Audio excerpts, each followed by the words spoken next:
Are you guys there? Or is this going private again? I think the whole thing I just did was private.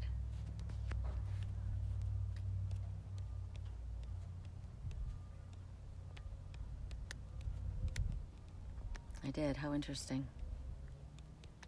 I can't see who I'm tagging. But hey, you just missed a whole beginning of this reading, or whatever this is. You're gonna have to follow back. I was talking about my stepfather and how I was severely beaten when I was a child. I did a whole thing, and it was private. I don't know why. I kept saying I don't understand why nobody's there, but something happened to me a few minutes ago, just before I came live. Spirit showed me that it was coming. They said that there's going to be something that's going to occur, something that's been bubbling under the surface is going to erupt and come to a head. And you're being encouraged to keep your calm and not say something that you don't mean. You're to speak your truth, but don't be drawn further into chaos by the situation. And this is in fact a blessing. It doesn't feel like a blessing right now. And when it's over, Spirit says you will feel cleansed and relieved of any guilt that you've been feeling or regret. And you will feel purified. You will uncover a hidden agenda, and you will understand why this had to take place. So I said I was going live, and I was just walking out the door, and I got an email from my stepdad, who raised me, the one who beat me up. I'll tell you, I've spent the last, 30 years chasing my father. It's really sad how a child wants their family. And your child is always in you, no matter how old you are. And I thought, why did this happen right now? I'm just about to go live. And my friend next door, who just moved into the little studio, she's like, are you okay? Do you want to talk about it? And I said, I don't have time. And I was going to sit down and do this there. And I thought, I can't. I got to get close to the mountain. I needed the mountain to hold me. So I'm sitting on the ground with my back up against Thunder Mountain. And I'm asking for my soul family to support me. This message, I think, is going out now because of a few things. I didn't want this to be negative. I wanted it to be really happy and very positive. But I always speak about how, Spirit says how it's so important to be authentically, truthfully yourself. And I spoke in the first video. You can go back and watch it, about how Spirit uses me like a satellite. They take me and they place me places where there aren't people who are outwardly spiritually outspoken. And they know that I'll speak. They know that I'll do what I'm asked to do, just like I did when I was a little girl and a young woman as a Jehovah's Witness. I've carried this scarlet letter my whole fucking life, because when I ran away from home, everybody assumed that I was having sex with my ex because we ran away together. We didn't. I didn't want to have sex before I was married because I thought it was a sin. I didn't want to let my father down. I didn't want to let God down. But nobody would believe anything I had to say anyway, because I'd run away from home with a man, right? I was 17 and a half and he was 4 years older. So he would have been legally I guess if my parents had wanted to charge him with something, they could have. But anyway, you can go back and listen to the first reading to get the lowdown on that. I don't really want to focus on that. But I've spent, when my mom and dad split up, my little sister died in a car accident when she was 16. And my dad lost his mind. He went out and he got drunk. And he isn't a drinker, he never was. But my mother was a child and a woman that had been molested. And so she was very cold sexually. And I know I've got my mom's support right now. So they didn't have a great sex life, and my dad was very passionate. And he said he just needed to be held by someone. He just needed to be held by a woman and loved, and she didn't know how to do that. And he was sitting at a bar, and he was very handsome.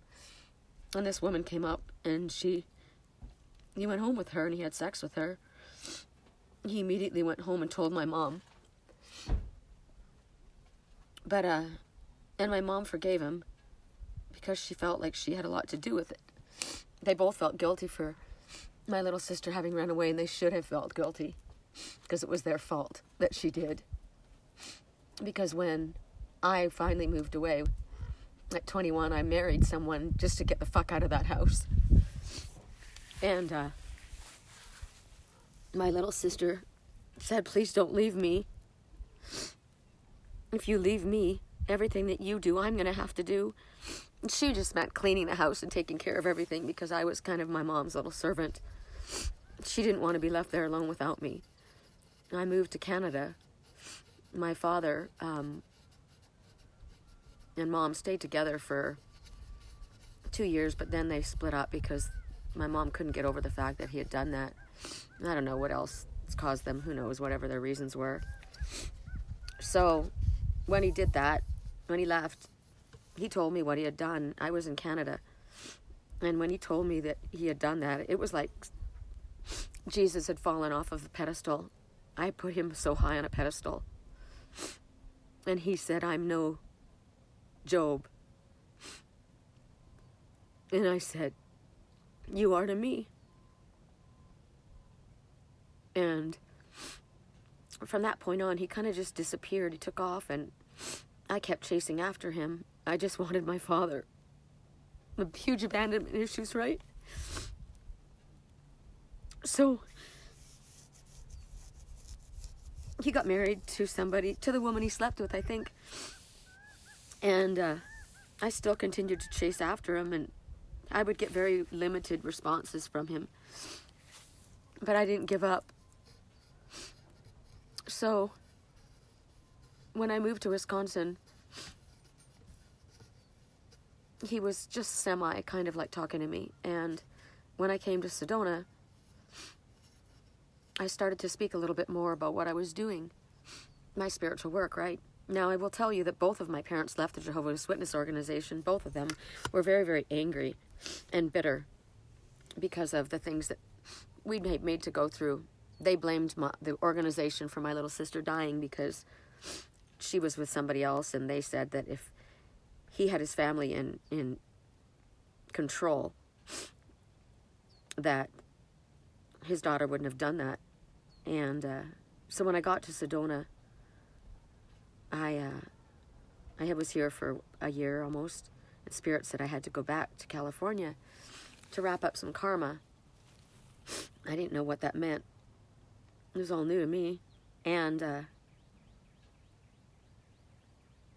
it was him. I'd already connected with my twin soul here in Sedona, so that wasn't it. It was about him. I had to go back. I had got a DUI years before, right? And I've told you all about this. And there was a woman, an officer that was supposed to be transferring the paperwork to Wisconsin. And then she didn't get it done. And so then when I moved to Sedona, it was supposed to be transferred here so I could do whatever it was, the course, whatever. And all of a sudden, one day, I got an email from the Court of California, and it said, if you're not back in a class and register in this class. In 2 weeks, you're going to be in contempt of court and you're going to go to jail. And I was like, what?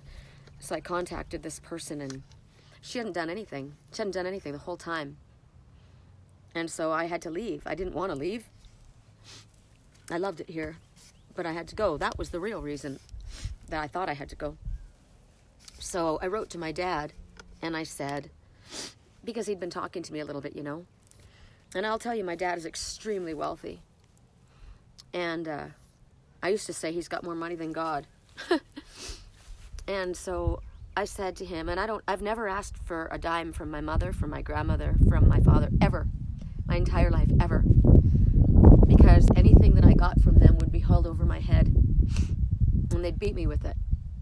And I didn't want it. I'll do it myself, thank you very much. But I needed to get back, and I hadn't had my car. My car was in California, and apparently the tire was flat. And so I wrote to my dad, and I asked him if I could have, I think I asked for $225 if I could borrow it. I didn't just ask for it, I was going to borrow it. I said, I'll work again as soon as I get there. I'll get my job back with my old boss. And he wrote me a letter that was so long. It was the most evil that I've ever heard. And I didn't understand who he was talking to and why he was saying the things he was saying. He said to me, when you ran away from home, it was like you were a terrorist and you dropped a bomb on my family. You humiliated me. I don't remember why you ran away and caused such humiliation to the family. But you were a selfish, selfish woman.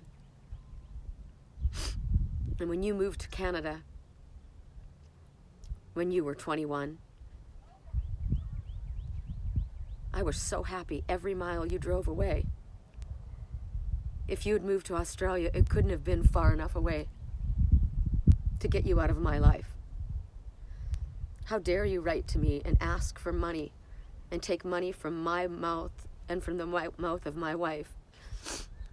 And I can't remember, it went on and on. And I just sat there. First of all, I was going to be in contempt of court in 2 weeks for something that I so innocently did. I wasn't drunk when I got my DUI. I kept thinking, I've been through so much my whole life. And I don't understand why this keeps happening. I'm doing what you've asked me to do. Why is this so difficult? I had somebody write to me on YouTube and they said, I feel like our lives are a mirror. I've been through a lot too, and I just wonder why. And I've tried to commit suicide, and I thought recently about committing suicide again. Anyway, I wrote her back, and I think this is probably to her. So I wrote him back after I was in shock. I think I'm in shock still right now. And I said, you don't remember why I ran away? I ran away because you beat me within an inch of my life. My entire body, from my hip all the way down almost to my ankle, was black and purple. I should have been in the hospital, and you should have been in jail. You had no right to hit me, ever. You hit me my whole life. And I've chased after you, and I've begged you to be my father. And I felt guilty for the things that I'd done. I haven't done anything. I was 17 and a half years old. And I snuck out to go to the movies, and you beat me like I was a criminal. Like I was a fucking slave, which is what I'd been treated like. I spoke my truth, and he didn't speak to me for years. Right before, I don't know how many years ago it was, maybe 3 years ago, I kept getting messages from Spirit about my dad. He's a high performance engine specialist. He's quite famous, actually, world famous. And I kept seeing these Volkswagens, and I would talk about him, and I don't know, I just kept getting messages that I needed to speak to him. And so I wrote to him. No, I went to call him, and the number didn't go through. So I called my brother, who I don't speak to either, because when my mother died, he stole my inheritance. He stole the house moments after my mom died. he did the unspeakable things. And I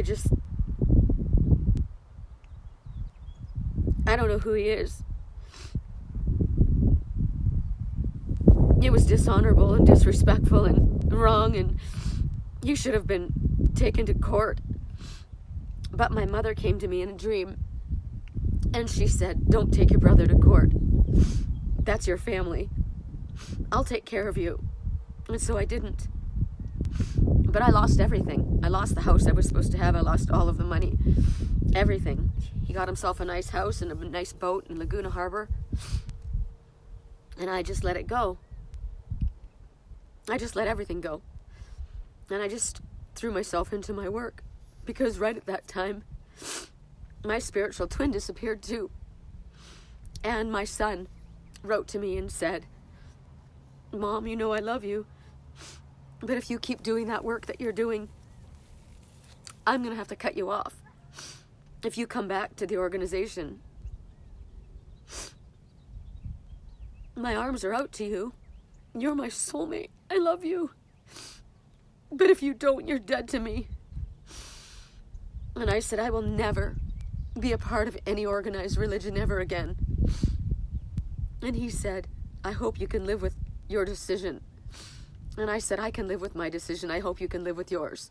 Because there's a difference between your mother being dead and you not having a choice than knowing she's alive and treating her like she's dead. So my twin, my father, my mother, and my son were all gone within a space of just a couple of months. And so I just did my work. And I lived in that tower. And I isolated myself from everybody. And I went out into nature, and it was the only thing that kept me sane. And my soul family in Wisconsin that I love so much. And you that I got to know. Nobody knows the things that other people carry. You know, a lot of people think that there are people that are jealous and they think that I shouldn't have the attention that I get. And that it comes easy. Nothing has ever come easy to me. I've worked for everything. And I gotta tell you, if you think you're gonna make money being a teacher, a reader, and you're gonna get famous on YouTube, think again. You don't make a dime. The only money that comes to me is because Spirit hands it to me. Most of the time I get my ass kicked. Most of the time I'm ridiculed. And today, after my father came back into my life 3 years ago, I called him. I said to my brother, I need Dad's phone number. It's not going through. And he gave me the number and I called him. And his voice was very pleasant. And he asked me to come see him. And when I went there, he told me that his wife had died 6 months before. And that my brother had been working with him. And when he kept getting comeback after comeback with the engines that he built, my dad said, Greg, we can't do this. This isn't working. You know, I can't have you work here anymore. And so when he quit working, or when my dad let him go, he stopped speaking to my dad. He never spoke to him again. And he said, my wife died in my arms. And I watched them carry her out. And I buried her. And I have no one. I don't have a daughter, I don't have a son, I don't have a sister, I don't have a mother, I don't have anyone. And he never cared to even check on me. And he says, why do you always come back? And I said, because I love you. You're my dad.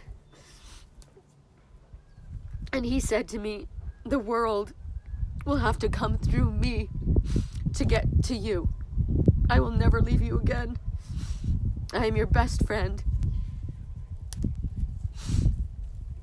And he walked out of my life again a couple years ago for the 4th time. And I said to him, I will never walk into this house again unless you invite me. We had a discussion. He ordered me to come there. It was a misunderstanding. I thought I was speaking about my twin soul. And he got very angry. And he said, he's an asshole. And I said, And I was upset. I was stressed out because I didn't know where he was and I'd been watching things in my dreams, things that had been happening, and I was really worried about him. You guys probably remember. It wouldn't be like him just to walk away, just to not let me know where he was and that he was okay.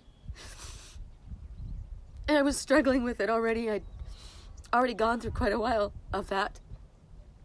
Every night in my dreams I would watch his life. And I couldn't reach him. And somebody in his family or his work wrote to me and told me lies, and it was very confusing, all of it. And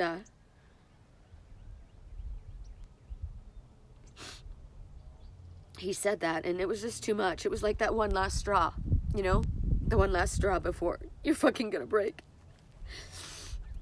And he said that, and he was mad at a woman, and it frustrated him, and he says, we don't need anyone, we have each other. I don't need any woman, and he's an asshole. And I said, I was so respectful. I've always been respectful to him. And I said, you don't know him. I don't even know 100% why he's gone. But he's a good person. He's honorable, and he's kind, and he's decent. You have no right to speak about him that way. And he checked himself, and he said, you're right. I'll let you go. And he hung up the phone. So, after crying myself to sleep, I got up in the morning and I realized, you know, he just wants what's best for you. He just wants what's best for you. He doesn't want you to hurt.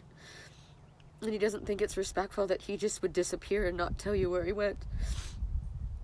Even though he doesn't know why. So I text him, I go, hey Dad, he didn't respond. I texted him in the afternoon, he didn't respond. So then I called him, he didn't respond. The next day I got a text message from my daughter, and she's yelling at me about how I was so disrespectful to him, and as if she knew, you know. And I said I wasn't disrespectful to him. And she says, well, she was over there cleaning his house. I had arranged that for her. He wanted to help her financially, and she didn't want to just take money from him, and he had so fucking much of it. So he figured, you know, I'll get her to come clean the house, and that way he could give her, you know, a little wad of money. He was always very generous with his money, because that's how he buys people. So she said, Grandpa said that if you want to speak to him, you need to come now in 10 minutes, and you leave your phone in your car. Basically, I was being summoned by King Midas. And I thought, fuck you. Fuck you. I'm not going there. How dare you? How fucking dare you? All of a sudden, I'm not a child anymore. And I'm thinking, you've thrown me out of your life now 4 times.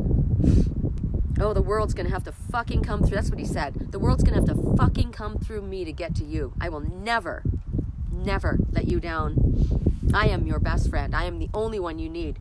That's the message. This is an absolute narcissistic control freak. And when he can't have control, he loses his mind. I seem to collect these narcissistic assholes. But Spirit said, no, we want you to go. And I'm like, are you kidding me? With my attitude right now, there's no way. This will not go well. You know that this will not go well. And so I did several readings, and I kept getting, you need to go. You need to go speak your truth. You need to be respectful, but go speak your truth. And I thought, you know, I'm affecting this reading. I can't do this. So I asked for a friend to do a reading. It was the same message. And so I got dressed up like I was going to an interview. I looked fantastic. My hair was dialed in. I was wearing high shoes, a long straight skirt, dress jacket. I was ready to roll, dude. And I rolled up to that house. Went to the door. My daughter opened the door, my little drama llama daughter. And she said, don't do this while I'm here. Which, of course, she loved that it was happening while I was there, because she feeds off of the drama. And I said, no, I'm glad you're here. You need to be here. I wanted her to hear it for word, so there was no misunderstanding. So I wouldn't get reamed out by her later. And my dad would say, well, you know, everybody, let's just be real here, okay? So I went in. He walked out, and the look on his face, I knew this wasn't going to go well. It was such a smug look. And he gets this little smile, and he goes, hello. Like, you know, he ordered me, and I went like I was the servant. Little did he know. So we went in and he literally went, have a seat.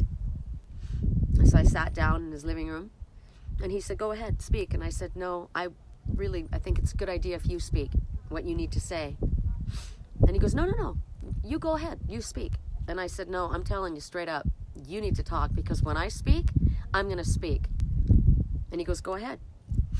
And I said, didn't you say to me, don't ever get involved between Jacob and Elise, my daughter and her husband? Didn't you say that to me? And he said, yes. Didn't you say to me, just be their friend, right? Don't get involved in any of their problems. Don't give them any advice. Just be her friend. And he said, yes. And I said, I've always done that. I've never told my daughter what to do or my son what to do. Ever since they were 18 years old, when they're old enough to make their own decisions, because I was controlled my whole life. They made their decisions, they did what they had to do, and I supported them. Even when my daughter was disrespectful, swearing at me, took my house over with her drug addict boyfriend and told me that they were squatting and they had squatters' rights and I couldn't get rid of them and then I could go fuck myself. My response was, I love you and I'm here for you. All I said, I love you and I'm here for you, as she swore and swore and swore. So I said, what difference? How is it that applies to them and me, but it doesn't apply to you? And he said, that's different. I'm your father. And I said, it's not different. She's my daughter. And he said, yes, it is different. And I said, no, it's not different. It's not different at all. And I said, you know what the problem is here? I'm not a 12-year-old child. I'm not even a 17-year-old child that you can smack and beat around and push around. And because you don't get what you want, this is what happens. What you are is an arrogant, controlling German. And I'm done with it. And he said, well, we're done here. And I said, are we? We're done? All right. And I walked out the door. That was it. That was 3 years ago. And my father's 75 years old, and he lives alone, and he works at home. And if anything were to happen to him, nobody would know. And after about a week or 2 weeks of feeling justified and angry, because no one else checks on him, he has nobody, right? I started writing to him. And I said, look, we don't have to talk. You don't have to be my friend, but you need to let me know that you're okay. Because I can't have something happen to you. And you lying on that cement floor. He has this stupid step that walks down into his shop. I've already seen him trip. He told me recently that he fell and he hit his head and he was knocked out for he doesn't even know how long. And so I would write to him, and he didn't write for a long time. He didn't answer me. And finally he wrote back, I'm fine, Bernie. His name is Bernie, not Dad. It probably took about 8 months for him to call himself Dad again. And we kept it just like that. And he's ordered me over there another time recently. He was going to throw a bunch of furniture away because he got a new girlfriend. And he didn't want to have any of the old stuff. And so he said, I'm going to throw it all in the garbage unless you come right now. I was working, right? Well, I know that anything he has is extremely valuable and expensive. And my landlord didn't have any furniture that was decent. It was all falling apart and rotted. I didn't need anything. But I said to my landlord, I should go there and see what he has because you could use something. And I said to him, can we get it tomorrow? And he goes, look, I'm just going to throw it in the garbage. If you don't come now, I'm throwing it. Okay, so it was all the control thing. I get it now, right? But I stuffed my pride, and I went and I picked up a couple couches, $3,500 couches, brand new. And I lifted them myself into his truck. I had to borrow his truck. I said, I don't have a truck. He goes, you can borrow mine. I didn't have a truck because that car that he bought me to pay off his guilt for beating me up was a grandma car, right? Even though I said to him, I really could use a truck. It's more suited to my lifestyle, your lifestyle. You shouldn't be climbing those mountains and out hiking. You should be acting like a proper adult, like a woman. You should be at the mall. You should be at home. This is ridiculousness. Why don't you act like your mother? I thought, really? You didn't like my mother. That was actually what he said right as I walked out the door that day was, you opened your mouth and your mother came out. And I said, I sound like my mom. My daughter sounds like me. We all sound alike. But I'm not my mom. And I do realize now that in the time that we've spent together, even though my mother and I had a very tumultuous, difficult relationship, and she's done a lot of things in my life, we made up. And as far as spiritually, she's my best friend. But in the 3 months that we associated, all you ever talked about was the past, and negative, negative, negative. And I realized that I had lost my relationship with my mother, and all I could remember was the bad things. I couldn't remember anything good about her, even though I'd worked through it all. And then he told me something that I didn't pick up on until today. He said something about that. About, don't talk to me about that, about speak. You know that that's not true. You know that that's demons. And I told you that both my parents left the organization, right? They don't believe in it. Neither one of them. And they tried for years to get me out of it. But I wouldn't, because I was so loyal and devout, right? In what I had been raised to believe. However, I never really had a personal relationship with God. And finally, I left. And it took me 10 years, 10 solid years, before I realized and understood truly that what I was doing was not working with demons. That I truly was seeing angels. I was speaking to the angels. My mother was showing up everywhere. The things that I'd been taught, that the dead are conscious of nothing at all, that was wrong. All the things that I believed, I didn't even know what the hell to believe. And when my mom was dying in my arms, I said to her, which is really interesting to me because my mother did a lot of what I do. And she was going to get back together with my dad. That's why she kept it quiet, because she knew he would never approve of it. You know? She never fully embraced it. She tried to hold it more on the spirit, what is it called? I was going to say chemical side. On the, I went spiritual. She went more like scientific, right? She was an energy healer. She was a left brain therapist. She worked with Dr. Bach in England with the Bach flower remedies. She did cranial sacral work. She did a lot of that type of energy work, but it had a scientific term, right? I went fully spiritual. And that scared her. She had the deck, the book, The Sacred Path. I was looking for it online, and Spirit told me to get it. Hello, butterfly. And I went into her. She asked me to go into her office. She wanted me to read her something. And I went in there, and I saw The Sacred Path. And I'm like, Mom, you've got The Sacred Path? And she goes, I've had it for years. She goes, what do you think I read to you from? And I said, where's the deck? And she goes, oh, I threw that away a long time ago. And I said, why? And she goes, I don't work with that. And I said, why don't you work with that? It's just a tool. It's like a freaking hammer. Carpenter has a hammer.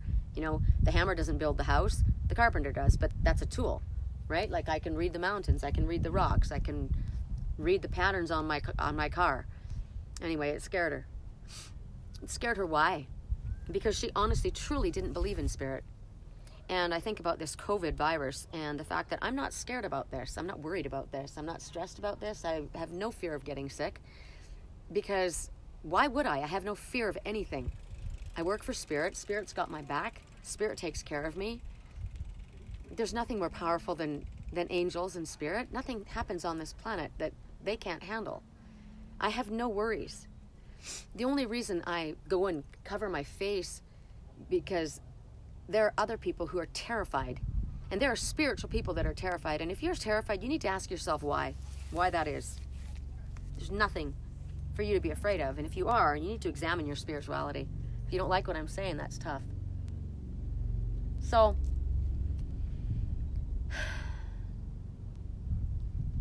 I went to do this live today. And when my mom was dying, I said, I don't know what to believe anymore. I don't know what to believe. I've got things happening that I can't explain. I ask a question out loud and it drives by. The answer drives by on a truck 5 seconds later. I'm being spoken to and I don't know who's talking to me. So when you die, if you are conscious of me, would you come back? Because she knew that I was studying. Spirit asked me to take 2 courses only. They've only ever asked me to take 2 courses and they don't want me to take any others. They teach me. They asked me to take a Reiki course and they asked me to take a dream analysis course. Just the basics. I'm a cosmetologist, a licensed cosmetologist as well. And, if anybody's a cosmetologist, you don't learn shit when you're in school. You learn on the job, right? You just learn basically the ABCs. But they wanted me to understand what energy was, what I was feeling moving through my body. And they wanted me to have the basic concept of dream analysis because I have prophetic dreams. And anything I've been shown in my dreams that's just been so fantastic these last 7 years that my twin's been gone, I knew what Spirit told me, and I knew what my twin said to me when he spoke to me very, very clearly. I could hear him very clearly, very lucid. He said, babe, I've got to go away. I'm coming back for you. And then when he was gone, after about a month and a half, Spirit said, no matter how bad it gets, no matter how bad it looks, remember, he's innocent. Remember that. No matter what you see. And I've seen a lot. And so my mom showed up. It took her 3 weeks, but she showed up in my dreams, and she's been my constant guide ever since. So I said I was going to go live today, and I was super excited and really happy, and I wanted to be, you know, somebody said, oh, I missed your lives. You know, you're so full of energy and excitement, and you're such a powerhouse of emotion. And I thought, I've had so many people slamming me recently. You know, I don't care. I really don't care, because it just shows me who is my tribe and who isn't, right? But, a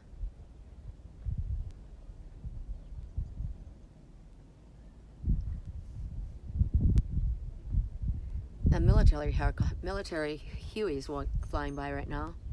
That's interesting. I've got a cactus needle in my finger. Okay, so I said I was going to go live, and right as I went to leave, I don't know, I guess Spirit said, go look at your email, Sherry. There's army ants all over the place. Yeah, there are. They're on my computer too. Okay, so this is what I want you to hear.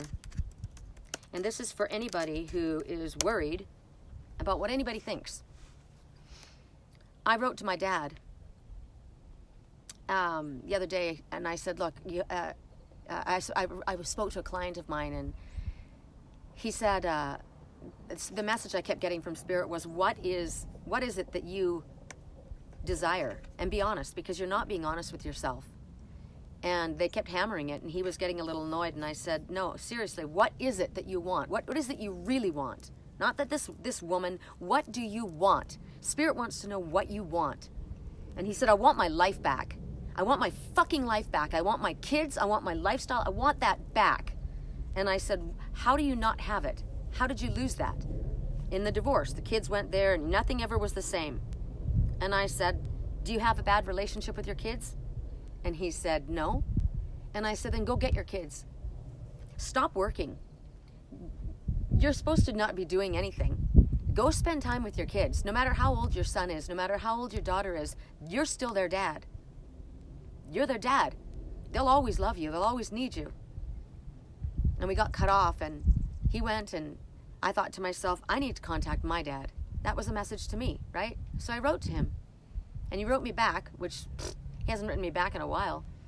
And I said, I just need to make sure that you were okay. I told him about the bobcat that came in the yard, that I'd moved to Sedona, and that I was really happy. I'd secured myself a really cool house, and I told him all about it. He never responds to anything I say. And he wrote back, and he said, I'm just making out a new living trust. Of course, I'm his only, what is it called? I was going to say recipient. I'm the only one, my brother and I. And he told me he's already had it written out that he was going to leave my brother $1. And I said, why would you do that? Why would you do that? And he said, because of his ignorance. And I said, you know, that's why Mom died. Because she had so much bitterness and anger inside. Do you want to die young, or are you just going to stay growing older and bitter? You don't have to do that.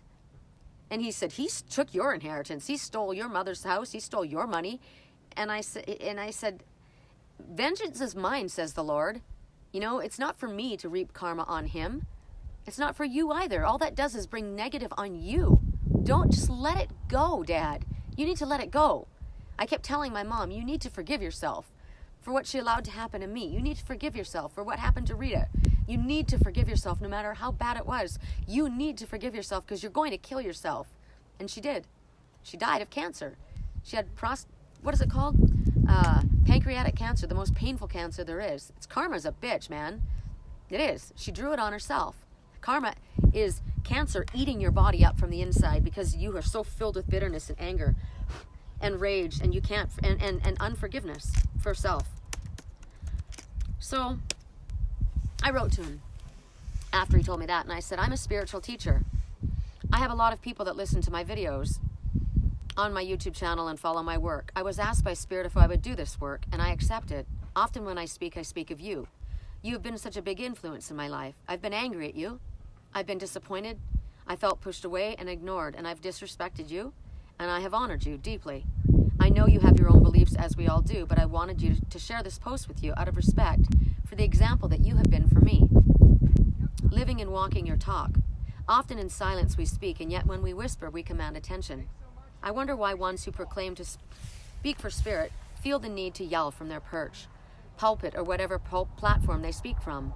When Archangel Metatron came to meet me in the field, there stood 3 of us, spiritual way-showers, light-workers, servants of the Most High. One stood tall on the left. He was young. He was yelling across the field in a booming voice, commanding the attention of all, though no one but himself was listening. The next stood silently, not sharing the knowledge that he had gleaned by his spiritual lessons, and then stood Archangel Metatron with me on his right. He watched my friend exuberantly send his message out across the field, while my other friend held in all that he knew. Metatron said, "We don't need to yell to be heard. We do it like this." And then he cupped his hand to the side of his mouth, and he breathed a whisper out. It followed out across the field and around the field, and it came back, arched back around into my left ear. He said simply, "When angels speak, they whisper. When it's important to you, you will hear us." He gave me the name for my business, the Angel's Whisper. Of course, we get emphatic when Spirit asks us to emphasize a point, but there's no need to send a booming voice out. In truth, as a supersensitive, a very loud sound, any sound actually, repels me. It's threatening to my inner peace. I've been told I have a very big voice, and that it carries and commands attention. I thought it was because I was married to an Italian family when I was quite young. Everyone yelled over top of the other person to be heard. No one thought to stop speaking, to let another speak and be heard. They would just yell louder and louder and louder, and basically the one who yelled the loudest was the one who was heard. It was very difficult for me and left me feeling assaulted, actually. There's no reason for me to yell or dominate the conversation, and that's one thing I'm asking Spirit to help me to fine-tune now that I'm back home in Sedona, in a more sacred of spaces. That sense of peaceful utterances. I work on a hotline with people all over the world. Unfortunately, often the reception is not good. That finds me having to speak very loudly in order for them to hear what I have to say. I dislike it. I purchased some small earbuds in order to fine-tune and pick up not only what they're saying, but enable them to hear me more easily without having the need to raise my voice. So far, it seems to be working well. It started with my intention, saying to Spirit to help me to fine-tune now that I'm back here. Helping me enable them to hear more easily without having the need to raise my voice. I said to Spirit, let's work on making this voice smaller. Let's bring it in and allow it to be heard on a vibrational level that's more pleasing to the ear.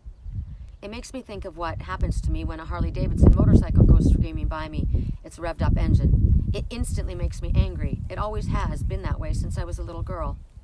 I wouldn't have had a young bobcat walk straight up to me without even realizing I was there if I wasn't able to sit in silence and literally become part of the nature surrounding me. It felt so good to be one with nature again. Why do you feel the need to yell? Do you think if you don't, your point won't be made? Do you think that it elevates you, makes you stand out as your highest self? My spiritual twin is very soft-spoken. I don't think I've ever heard him yell or even raise his voice. And yet the power that emanates from him is palpable. He walks in silence, and yet his vibration is felt as the Black Panther. It was such an incredible feeling walking next to him. I've never experienced that feeling before. True absolute power emanating from a body walking so gently. Never mistake a quiet, gentle man or woman for a weak one. My girlfriend, Kimberly Lynn, has a very soft and gentle voice, and so does our friend Sherilyn K. Arndt. When in a group of several women, neither tried to raise her voice above the other to be heard. Each will go to speak, and if another speaks over her, she will stop speaking. That instantly grabs my attention. Sorry, I lost my place. When on a live group chat, it's difficult to know when to speak, because when in a natural conversation, a thought enters your mind in a discussion, you naturally begin to speak out. We find ourselves talking over top of each other and having to step back and say, no, go ahead, you go ahead. There's a bit of a delay in sound, so no one will stop speaking, and then one will speak, and then one will start, and then we find ourselves speaking over top. But when one stops speaking out of politeness, I want to hear what they have to say. When that doesn't When they don't demand attention, they have mine. When I see another living, walking their talk, I respect these people. I know this one has wisdom and knowledge to share. If they speak, there's a reason to listen, and I do. Just like my spiritual twin. I have deep respect for these people. I honor them and learn from their examples. I respect humility. Bragging has always been such a huge turnoff to me. If you're that fabulous, I'll know it without you having to tell me. When people feel the need to pat themselves on the back, it screams of insecurity. I've always been drawn to a gentle, humble spirit. Now some people are effervescent, bubbly, outgoing, outspoken, and lively. I am that way. When I was a small girl, after we came home from the Kingdom Hall of Jehovah's Witnesses, of which I was a member for my entire life, I found myself in my room crying. My dad found me that way and was startled. He asked what was wrong with me. I said, I'm never going to make it into the kingdom of God. He looked at my 9-year-old tear-streaked little face and smiled gently and said, why would you say such a thing, Sherry? I said, because the brother said only the meek and mild would inherit the earth. He laughed and he said, Sherry, who did Jesus give the keys to the kingdom? He gave them to his favorite disciple, Peter. Peter, the one who sliced off the ear of the Roman soldier, who was threatening to harm his teacher and best friend. Jesus knew Peter's heart and how loyal and defensive he was for his friend. He didn't think twice before drawing his sword. He knew he had a loyal friend in Peter. There's nothing wrong with you. My dad isn't perfect. Like anyone, he's made mistakes. But he was always soft-spoken, humble, and generous. It's sadness, bitterness, defeat, and hardship that causes someone to become harsh, defensive, and abusive, none of which is the fruitage of the Spirit. I now think I understand why he was so angry. I think he was resonating with these words that I actually wasn't directing at him. I was just speaking of somebody in general, right? All of that is the human ego. Spirit has said to me many times, I would hear someone bragging, always remember there is no ego in spirit. There is never a need to raise your voice up above another. I will always remember the Bible verse when God spoke to Moses. If I so chose, I would cause the rocks to cry out. I don't need you to speak for me. I'm allowing you this honor. Both of my parents became quite angry with the Jehovah's Witness organization and carried a lot of sadness and bitterness inside of them for what they've gone through because of the control, lies, and manipulation that we all experienced. But I don't regret being raised one of Jehovah's Witnesses. It taught me morals, integrity, honor, respect, and a knowledge of the Bible. Master Jesus' morals, stories, and example. I don't use the Bible as my guide, but I refer to it often. I have much respect for much contained within it. Mostly it's the teaching and example of Master Jesus, a storyteller. A man who was a king, who rode into town not on a stallion dressed in royal garb, but as a humble carpenter on the back of an ass. Give me the Grail Knight, wearing dented, dirty armor down on bended knee, head bowed in respect, holding his chalice upward, his broken mirror at his feet, saying, this is me, and all of my humanness, my flaws truthfully exposed, my imperfections unhidden, presenting myself authentically to you as I am. I make no excuses for myself, nor do I disrespect myself.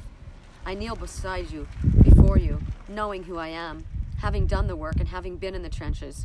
I kneel before you in honor. Oh, the deep respect I have for such a one. There is so much that I have learned, and the most glaringly obvious thing that I have learned is this.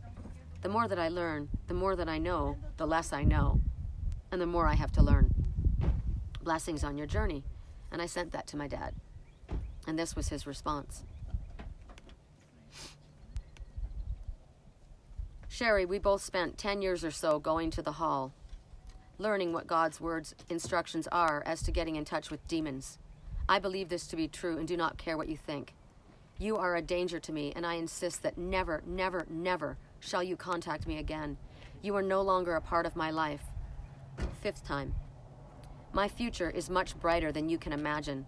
If you email me again, I will delete it before reading it. If you contact me by phone, I will hang up. I must protect myself from you. Just stay the hell out of my life. You have nothing that I want from you. Email your real dad, Gordon, in Canada. Tell him all your disgusting bullshit. Every time I have contact with you, I get upset. Stay the fuck away from me. And so it was time for me to go and do our live feed. And I sat there and I thought to myself, how funny, the license plate right there says, by Joe. By Joe, 259. Well, by Joe, they were right with what they said, right?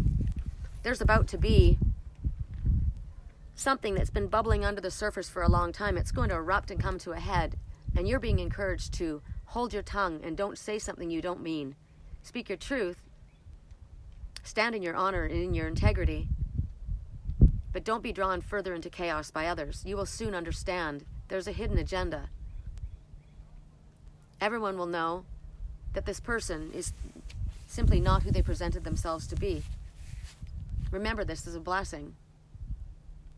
Any regret that you have had, that you've carried, any feelings of remorse, you will release.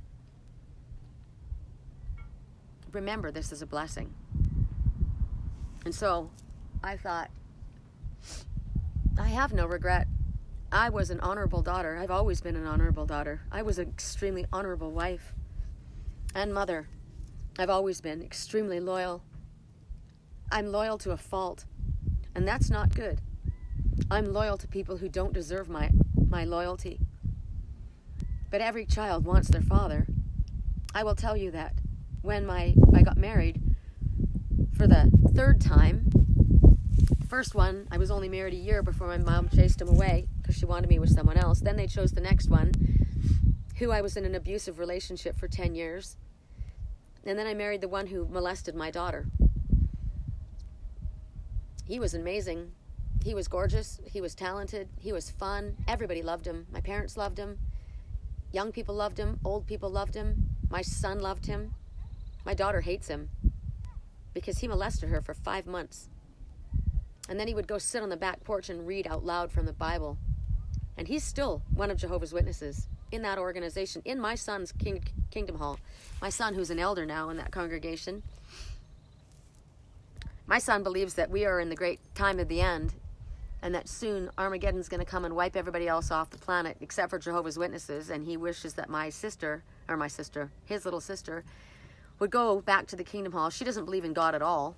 She's a complete atheist, as my grandmother was, because as my grandmother was also raped by her father her whole entire life, she couldn't imagine that a God would allow such things to happen to a child. I've never blamed God for anything I've ever been through. I've questioned and asked him why I had to go through it. But everything I've been through has made me strong. Everything I've been through has made me compassionate and understanding what other people have gone through. I know that there are people that have targeted me, who have acted as though they were my friend, and all they were doing was gathering information so they could crucify me. I knew that they were doing that, and yet I always heard, what would love say, what would love do? I'm not here to win friends and influence enemies. I'm not here to save you, and I'm not here to change you. I'm here to do my work that Spirit asked me to do, and I'll let their karma handle them. I don't need to take it on. And if by chance my example causes somebody to change, what an honor that would be for me. I had one such person that I know who it is. They called that person Paul to me, Apostle Paul. Well, Apostle Paul previously was Saul of Tarsus, and he persecuted the Christians. This one was persecuting me. And all I could think about was, I would go back and forth between this isn't right, this isn't fair, why are they doing this, to what if by your example you change them? And Spirit told me quite a while ago, you've turned an enemy into an ally. I was really sad when they said that, because I thought, I didn't know I had any enemies. I didn't understand why I would. I'm not perfect. I've got a hot temper. I get very vehement when Spirit gives me a message to deliver, and I deliver it. I had a difficult time because when people wouldn't pay attention and I cared about them, I got very firm, and I've hurt their feelings. But I know how important it is to pay attention. When Spirit tells you to do something, you need to fucking do it. You need to listen, because it could cost you your life. I spoke about this whole thing happening 2 years ago. You might want to go back and look at my readings, my lives, when I spoke about my cousin Garth telling me, you need to prepare, Sherry. This is coming. I don't even think it's been 2 years, year and a half. People thought I was insane. You don't think I'm insane now, do you, while you wear masks and people are dropping dead like flies? So when Spirit tells me to deliver a message, I deliver a message. And I don't care if you're my friend. But I gotta tell you, there is a human being inside of me. There's a little girl inside of me. And there's a woman that would just one time like to have the support of a man. I've never had it. I've had to be the man my whole life. And you might think, she's this or she's that. Well, you show me a man, and I'll show you a woman. So, I don't know how much battery there is left, and I can't see everything that you guys are saying. My eyes are totally covered and filled with tears. I said that I would do 10 readings. So I'm just gonna lift the camera up and I'm gonna just plug it in, and I just wanna see what the battery is.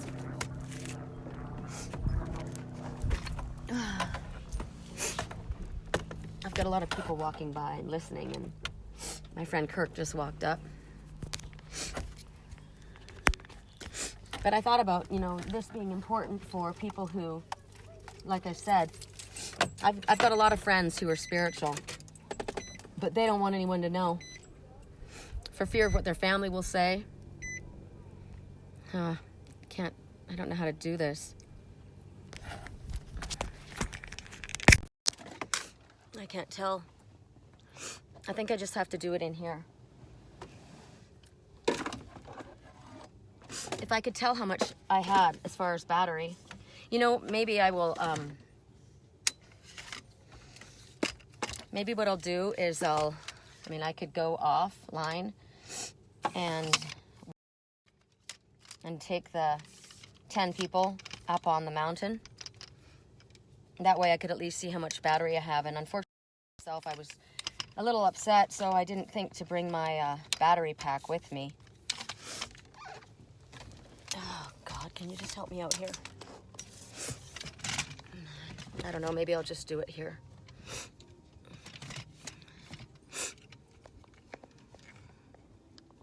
Wow, I've never had as many people listening. How interesting. I guess people really do like drama. If I just had a spiritual message, there'd probably be 10 people. I don't know. I get offended on Spirit's behalf, and I don't really need to, because Spirit doesn't get offended. My God. I feel like throwing this fucking phone against a wall. Stand up already. That's a message to somebody.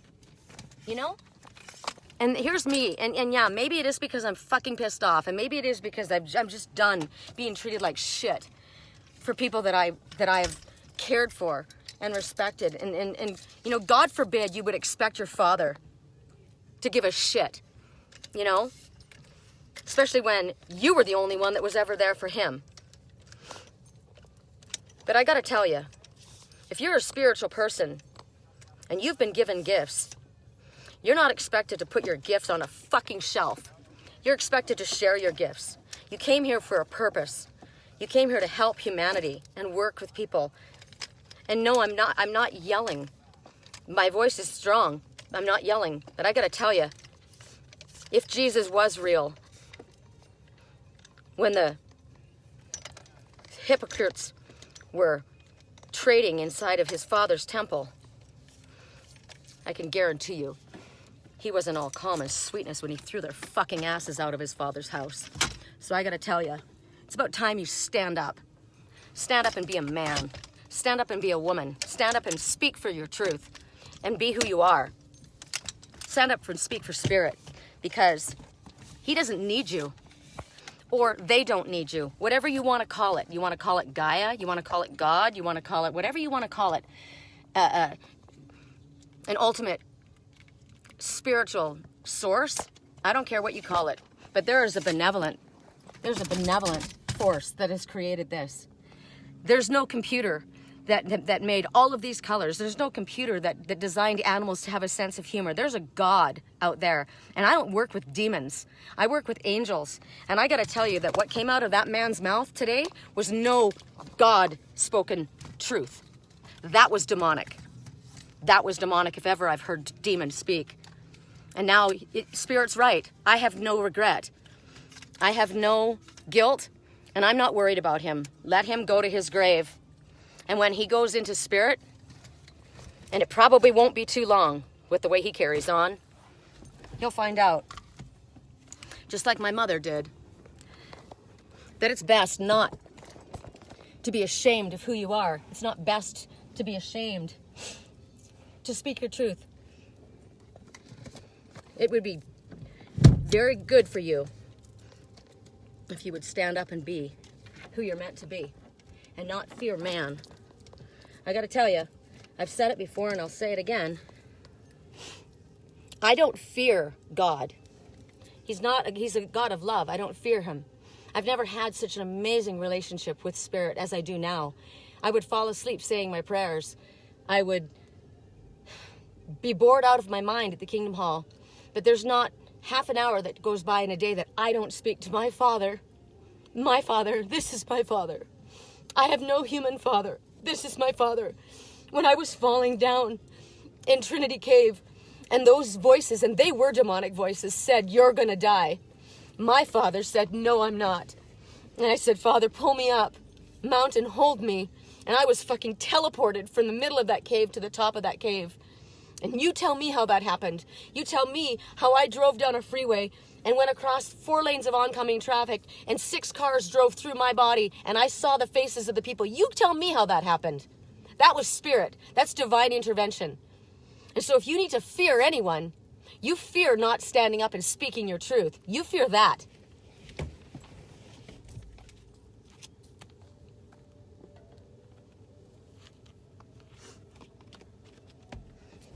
Do I feel like calling my dad and begging for him to come back into my life again? Nope, that's pretty much done it for me, right? We're done. We're done. It's been made very clear. It's been made very clear. When I went to Wisconsin and I met the person that I met there, who was supposedly a spiritual person, which was the only reason that I was attracted to the person at the time, and the person denied knowing who the hell I was or that they had any gifts at all because they were so worried that the people in that town wouldn't accept them. They just wanted to belong. A person burned me at the stake in front of everybody. She's crazy. She's fucking crazy, and she's a stalker. Really? Really? You didn't happen to tell them that we met on a dating site 2 years ago, right? No, I was a stalker. There's a lot of things that a lot of people have heard about other people. It's not necessarily the truth. Well, I'll tell you, I didn't stop speaking out. I didn't stop sharing my truth. I didn't stop doing what Spirit asked me to do. And those people in that town, the ones that person wanted so badly to be included by, they became my friend. I don't think he's ever really been included there. That's what happens when you aren't your authentic, truthful self. Because when you fake who you are, you draw fake people to you. When you are authentically, truthfully yourself, whether that's fucking crazy or not, you will draw to you somebody who's authentically fucking crazy just like you. And I say, bring me the people that are fucking crazy like me. I want those people in my life. So, 10 people. 10 people. I'll say hi to you guys later. I can't even see it all. If somebody wants to be my secretary, it was interesting, the deck. I thought, what deck shall I work with? You know, I don't know what deck to work with. And my mind went to the messages from the fairies. Why? Because they're magical. And because my father would think, oh my God, she deals with fairies? Yeah, I've seen them. I've seen them. I'm Welsh. I'm not German. My last name isn't Columbus. That was the man that I married for 1 year. That was my son's father's name. My last name is Leyshon. Leyshon. That's my grandma's name. That's my mother's maiden name. I actually don't even have a name. Spirit said, don't change your name yet. You're going to change it in a little while, but not yet. So I don't even know who I am, really. Maybe it's time to just drop the last names, right? And just be one name. I don't know. But the Welsh, You know, I saw Artemis's bow in Sedona. I've seen fairies in the daylight. So I thought, why not? You know what? I'm dealing with demons. Let's do this in style. So I've got the magical messages from the fairies. I've got my deck, the Naked Truth, 333, the Naked Truth. And I've got the Psychic Tarot by John Holland. Interesting. I don't call myself a psychic. Somebody said the other day, are you a psychic? And I said, I don't like that word. It's got a bad connotation. You know, it's kind of like the word witch. It's kind of like the word pagan. And then I said, in all reality, I am a pagan. I am a pagan. Look it up. Do you know what a pagan is? It's somebody that communes with the earth. It's somebody that's connected to the earth's cycles. You want to call me a pagan? Damn straight. I'm Welsh and I'm a pagan. I'm a Welsh pagan witch. That's what I am. So, whatever. Hey, how's it going? Who can be my secretary? Christine, you want one? Ingrid, yes. Okay, thank you. You can be my secretary? That'd be fantastic. I'll start with you. So, Ingrid, correct for neutrality on all levels. You're getting a message from the fairies, apparently. Correct for neutrality on all levels. Correct for neutrality on all levels. I got a message. It's my deck. It just popped out. He or she is being seduced by someone else. No, he or she is being seduced by another. So when I look at that message, you know, a lot of times people want to jump immediately to the conclusion that somebody's having an affair with somebody, right? But what I get from that is somebody is being seduced into believing something or into doing something. If you're seduced into something, it's almost like you've lost your mind over it and somebody else's will. So whatever that message means, he or she is being seduced by another. But everything is okay. I love this card. This is amazing. Don't worry, it's all working out in a beautiful way. And what's so beautiful about this is look at her hands. She's like, I surrender, right? I surrender. My hand, and Spirit says, take your hands off of it. We know what you want. We know what you need. We know what you deserve. And you don't have to do anything to get it. You just need to relax. It's actually working out in a much better way than you even imagine. So if you will relax and realize things are in transformation, says the butterfly. Pay attention to what your heart's telling you. Don't listen to what your ego mind's saying, right? Ego is not of spirit. It's just, your mind knows nothing. Your mind only knows what happened yesterday. It has no idea what's happening tomorrow. And only spirit can really tell for sure. I get really wonderful glimpses ahead, but I'm surprised all the time because there's often divine detours. So it's going to be fine. Don't worry about it. Take your hands off of it. Don't put your hands on it. Don't get into it. That's the message. Song right now. God gave me you. Come on. I need you. God gave me you for the ups and downs. Why would it start and then see now, because it normally can't talk while I've got my phone working. How interesting. But it started right then. God gave me you.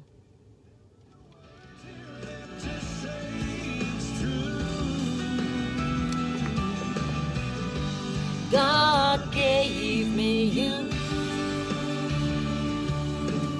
Christine. Gave me you.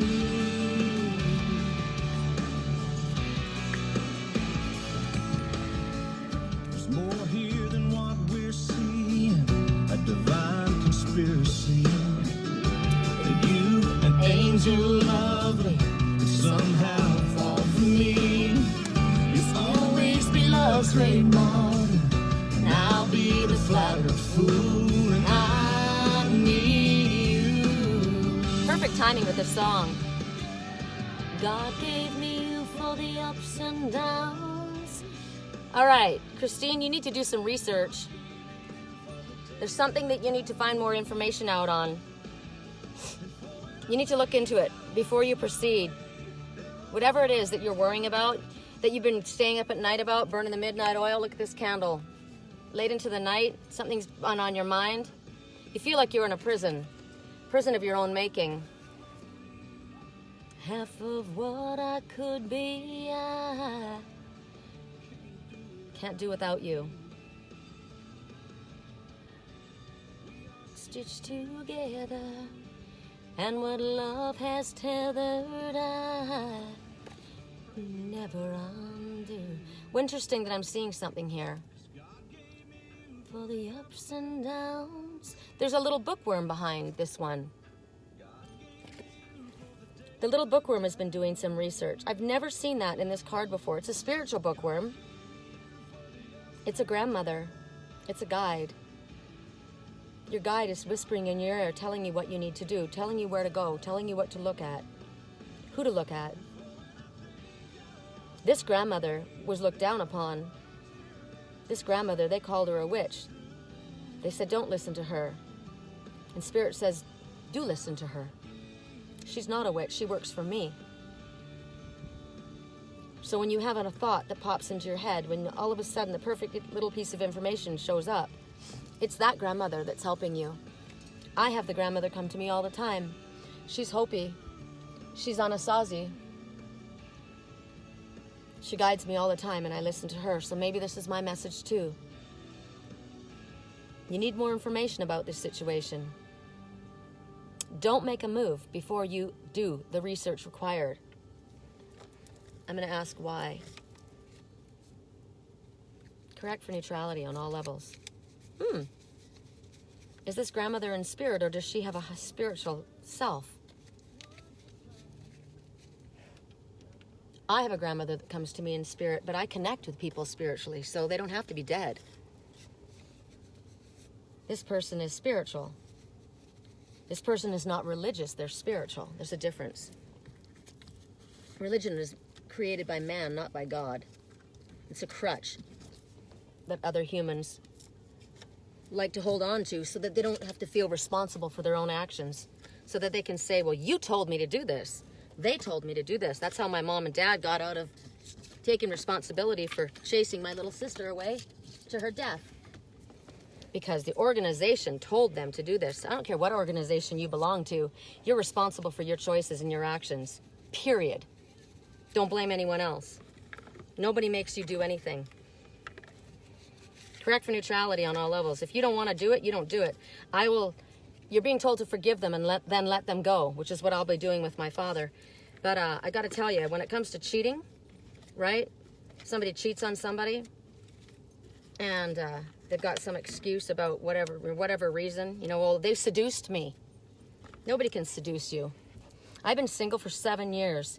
I've got a lot of men hitting on me, and I have in my mind and in my heart who I care about. It's impossible for me to be seduced. No one can seduce me, because that would mean that I don't love the person that I say that I love. I don't know. It seems to be a lot of people that have a real problem with loyalty. Correct for neutrality. And you don't have to be having sex with somebody. You don't even have to be speaking to them physically. But when you're energetically connecting to somebody, it makes no difference. What if your husband was in the military and was in another country and couldn't come home for 5 years? Would you be having sex with someone because he didn't contact you? He didn't talk to you? What if he couldn't contact you? Correct for neutrality on all levels. Hey, Ginny, I love you. I miss you guys. Gosh, I wish I could come back to Wisconsin. All right. Thank you. Kimmy, Psychic Tarot from John Holland. The Psychic Tarot. I think I asked you, didn't I, Kimmy? What am I? And you said, you're an intuitive teacher. I'm actually an intuitive channel. What Kimmy's explanation was, and maybe it's actually in a dictionary, I don't know. I have a license. I'm a licensed Reiki master. I'm a licensed dream analyst. I'm a licensed cosmetologist. And I don't have a label. I am a little bit of everything that I've been taught and learned. And I put it all together, and when Spirit says this is what it is, that's what it is. I don't know what you call it. Right? I'm a channel. I'm a medium. I think you said that a medium can be a channel. Wait, how did you say? A psychic can be a medium, but a medium can be a psychic, but a psychic doesn't necessarily be a medium. I don't know how it works. I don't even know. Like I said, I don't go to courses. I don't go to classes. Spirit teaches me, mostly through my animals. Correct for neutrality on all levels. And apparently they just told me I'm a pro 4x4. I'm a professional off-roader as far as spirituality goes. Works for me. Kimmy Kim. Kimmy. My friend Kimberly, that I'm reading for right now, she is an intuitive. She is incredibly gifted. She is a wonderful reader, and she hears spirit. She sees visions. She is extremely knowledgeable as far as crystals are concerned. This is her life's path. She's very gentle. I spoke about her in the letter that I wrote to my dad. That's the Kimberly I spoke about. Very soft-spoken woman. And I've had to hammer her with a message, and it hurt me because I knew that it hurt her. I couldn't even look at her when I did it. I had to look away. And I was so worried that it was going to end our friendship. And she went away and she calmed down. It only took her a few hours, and she came back with nothing but love. That's a spiritual person. So if you ever need help with a private reading, and she's a healer, and she's like I said, extremely knowledgeable as far as crystals. She's done Western and Eastern Reiki healing. She's done classes that I don't even know the names of because I don't do the classes, right? I did the classes up there on the Red Rocks. But she's going to be opening up her website soon, and I recommend her highly. She's the one I go to. She's the only one I go to, actually. Correct for neutrality on all levels. Correct for neutrality. Kimmy. The universe. The universe. Wow. The universe is all around you, and you are it. And you are in the universe, the cosmos. 21, you've graduated, girl. You've just moved up. You've just ascended to a higher level. And you are part of the earth and the stars, and they are within you, and they speak through you and from you. And this is Kim. She just listens and she hears. She's a whirlwind. Never mistake a quiet, gentle woman for a weak one. She's been abused. She's been disrespected. And she deserves the universe. And the universe is going to come to her. 2, everything's happening exactly as it's meant to happen with divine blessings for everyone involved. Let go and have faith. 1, elevate your thinking. What are you thinking right now? Because whatever you're thinking right now, you're creating. If you don't like what you're creating with the thoughts in your head, get rid of your stinking thinking. 2 and 1 together are 3. There are ascended masters all around you. You are completely guided, protected, and loved. The ascended master, most likely one that you're most familiar with, possibly a mother, possibly a grandfather, possibly my masters, Master Jesus, Archangel Metatron, the ones that have been on this planet and have lived as a human. You want to go to them because they understand what it's like to carry these emotions and wear this human suit, whereas angels don't know that. They don't understand. And when you have your gifts come to you and your universe blows up and expands so rapidly, they don't know that it's too much for you to handle, that your mind's going crazy and you feel like you're losing your mind. So then you need to say to them, you need to slow it down. And don't fear. They don't get their feelings hurt. When I was driving here, I was talking to my soul sisters, and Spirit made an example. While I was driving, they literally blew me off the road 3 times. It was terrifying. My trailer fishtailing all over the highway. I could barely control my wheel, which was the message that we were being told. They could not control their direction that they were going. They couldn't control because why? Because their gifts expanded so quickly, they felt out of control. They could not control the wheel. And I said, that needs to stop. That needs to stop. That's not okay. That's not cool. You fucking almost took me off the road and almost killed me. You didn't need to do that. So you need to fucking slow it down right now. And instantly, whew. I'm not being disrespectful. I'm talking to my guides. They didn't know what the fuck they were doing.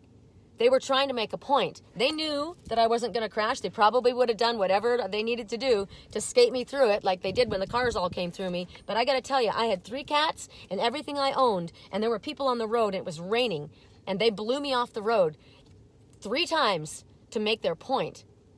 And it's enough already. It's enough already. I want a smoother road. And from that moment on, as I was speaking to the girls, an 18-wheeler went by carrying, and I thought, here we go again. It went by at about 100. How fast were they going? They were going so fast, my car didn't move. Not from that moment on, it didn't move. They made their point, right? So call upon the universe. Call upon your ascended masters. If you're having a difficult time here, you call upon someone who knows what it's like to be here, like your mom, right? Mom, you deal with Dad. You deal with him, because I don't need this shit anymore. Right? I don't need it from my brother. I don't need it from my twin. I don't need it from Troy. I don't need it from anybody anymore. I don't need it anymore. What I need now is love, support, and respect, and a hell of a lot of financial support. Thanks. So you say that. What do I need? What do you need? The universe asks you, what do you want? No, forget what do you want, because when you want something, you push it away. It's like, I don't have it.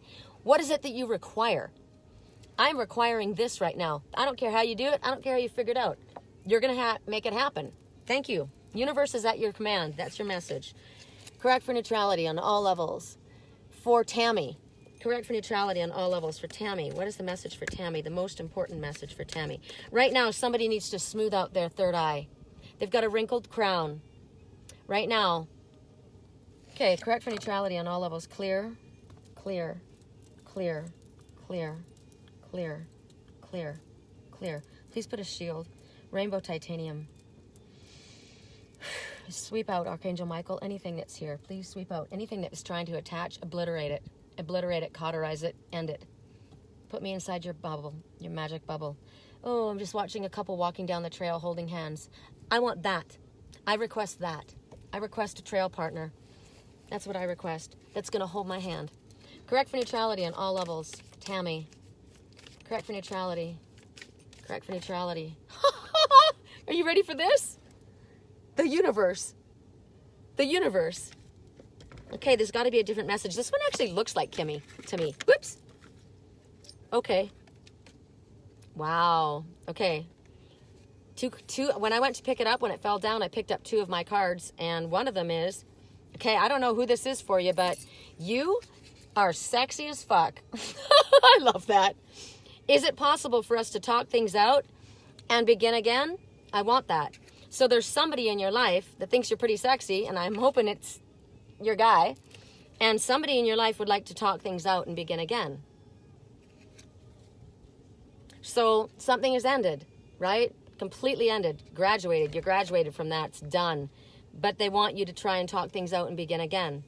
And it doesn't matter who it is, and it doesn't matter what the situation is. You need to expand your mind to understand that everything under the universe is possible, right? Because Spirit's on your team. Spirit is your team. So, for Tammy, both of my girls in the rainbow room getting the same message, the universe. The universe. What specific message for Tammy? Why? What else? There's nothing in the universe that's too wonderful for you. There's nothing in the universe that you can't do. You know when I rhyme, it's higher self. Reach out and grab it. Reach for the stars. See those stars? Reach for the stars. I keep being focused on the yellow stars. Yellow is your solar plexus. I am worthy. I am worthy. All you need to do is ask. All you need to do is reach out, and Spirit will meet you halfway. That's what they're saying to you. Because the universe works for you. That's what people don't seem to understand. We don't have to ask. We don't have to cry. We don't have to say, why didn't this happen? Why can't I have that done? Why is this being blocked? It's not. It's only being blocked if you say it is. Spirit works for us. We request whatever it is. We are connected to the cosmos. We came here. We were asked to come here and do this. So why would the universe not be at our disposal? Why would the universe not be working for us? It is. Correct for neutrality on all levels. Who's next? Cheryl Lynn. Oh, my girls. Oh, my girls. Correct for neutrality. Cheryl Lynn, you're going to the fairies. Ah, that's what I thought.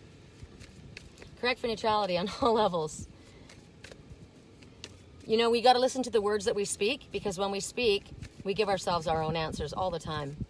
Correct for neutrality on all levels. Cheryl Lynn's going to the fairies. Correct for neutrality on all levels. Correct for neutrality on all levels. Sherilyn, what is the message that she needs to hear? Whoop. Pregnancy. The birth of something new. It could be that there's a child being born, and that child is going to be very, very blessed.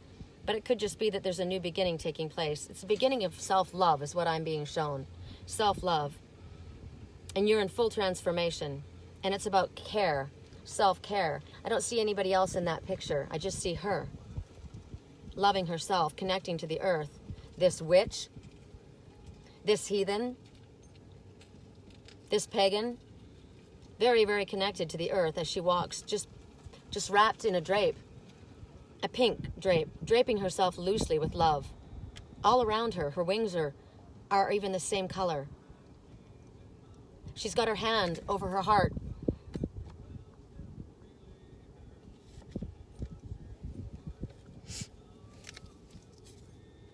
I heard there's a pregnant pause right now. A pregnant pause, and you're being asked to forgive someone. Who do you need to forgive? I'm sure there's a whole list, right? Somebody could be expecting a child, an actual literal child. But I find more that it has to do with a mother disappearing. Stepmother disappearing. Stepmother disappearing. Could be a specific birthday. Could be something that you're going to create. It could mean that something about a child of yours that hurt you deeply, healing that needs to take place, and the place it needs to be is outside. They're telling you to create a ritual of your own. They want you to create your own ritual to release it. Don't tread on me. I'm looking at a little snake. Don't tread on me. Don't tread on me, says the snake.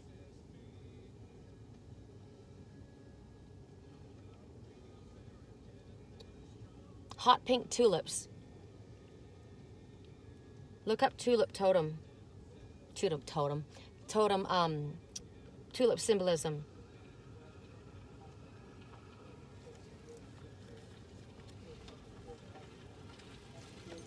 And then the message for you is they do hard drugs. The answer is no. They do hard drugs. The answer is no. Correct for neutrality on all levels. Gina. Correct for neutrality on all levels. Gina. How funny. My window's down on both sides. And the people that are walking on the trail, they've just heard my whole thing. Correct for neutrality on all levels. It's a good thing I'm in Sedona, right? They expect nuts to be here. Sometimes you feel like a nut. Sometimes you don't. Hi. Yeah. Oh, I love it. You gotta see this guy. Okay, he is flaming and he is so adorable. He goes, "Can I take a picture of your license plate? I've got miracles on mine." He's awesome. I'm gonna give him a card. Hold on if you don't mind. Correct for neutrality. I'm gonna give you a card if you don't mind. Why would he mind? If somebody wanted to offer me a message from Spirit, I'd be like, hell yeah. Correct for neutrality. Gay guys make the best girlfriends. Correct for neutrality. I'm a spiritual teacher and I'm doing a live reading right now. I'm gonna give you a message if you want one. I knew you would. Woo! They threw the whole deck at you. Hold on. Oh my God. Hold on. This is Spirit talking, not me. What is his message? What is his message? What is this message? Correct for neutrality. You're being told to let go. As you surrender the need to control the situation, your desires rapidly come towards you. It could also mean to let go of a person, an event. Just let go of how and why it happened and when it's going to finish or occur or whatever. Just relax and let go. That's your message. You just moved here? Where'd you move from? I know you're trying to have a conversation. I'm trying to have a reading. Where's my card? I got to give him my card. Sorry, you guys. This is pretty funny.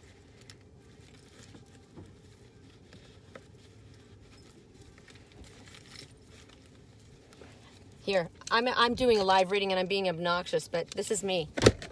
I'm Greg. That's my brother's name. I'm Sherry. Have a nice day. Okay. See, I have no problem. I almost just said I have no problem hitting on gay men because clearly they're not going to have a problem with me, right? Oh my God, I'm laughing. Okay, hold on. Who's next? Gina? Did I do Gina? I think Sherilyn got the pregnancy, right? Gina. Oh God, I'm laughing. He's adorable. You should see him. He's going like this. Correct for neutrality on all levels. He goes, I just moved here. You're my friend. Cool. I got a gay hiking partner. Right on. He's not going to hit on me. Finally. Correct for neutrality on all levels. Ooh. Summer. Who is this for? Is this Gina? Oh, God. You guys are talking so much and I can't see shiznit. I don't know who this is for. Somebody please remind me if this is Gina. If this is Gina, whatever it is that you want, it's coming towards you by summer. Okay? Or you're going to a place that is warmer. Or you're going to a place that has hothouse flowers. But the month is summer. It's also telling you to spend some time outside amongst flowers, right? Like this, which is a bummer. You know what I thought about? I was going to take you guys for a hike up to the top of Sugarloaf Summit, right? But I wouldn't have had any internet anyway. I wouldn't have been able to do it. So, summer. You need to leave something.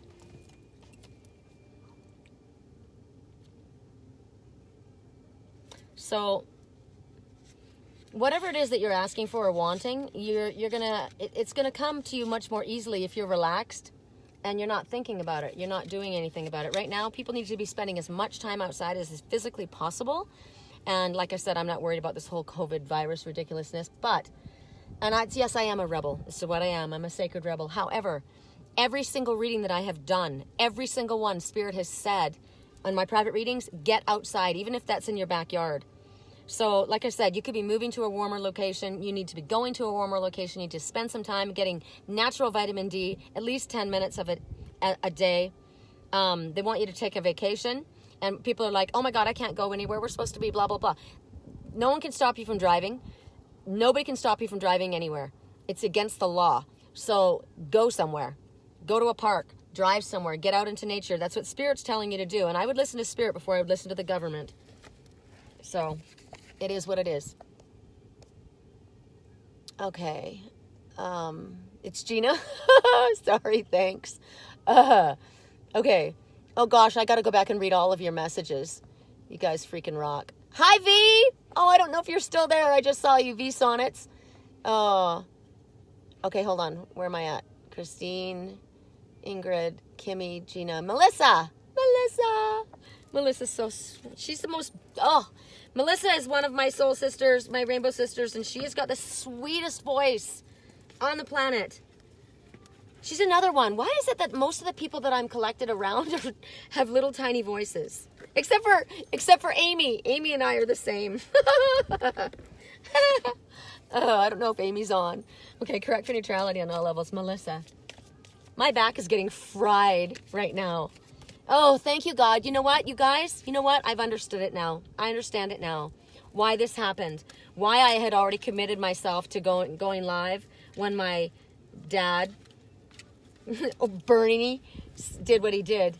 Because I was literally having a meltdown. And I said, I can't. I don't have time. I've got to go live. And my next door neighbor, Ashley, she said, I just need to hug you. Come let me hold you. Are you okay? And I'm like, no, I'm not. But I need to get on the land. I need to get on the land because when I get on the land, Spirit will hold me. But it wasn't just my spirit that's holding me. It's my soul family. You guys hold me. You guys have always held me. What would I have done without you? This is why it's so important. Gosh, I've got an invention that I want to create. It's very important. I wish I could connect with somebody who could help me do it. But it's about this. It's about connecting with soul family because so many people don't have a family. My mom's dead. My brother is dead to me. And he's really not. I just wouldn't hang out with him. My daughter is, she's atheist and thinks I'm a nut. My son, I'm dead to him. And I've got my Papa Terry and my Mama Sherry and my Uncle Phil and all my soul family. I'm so freaking lucky.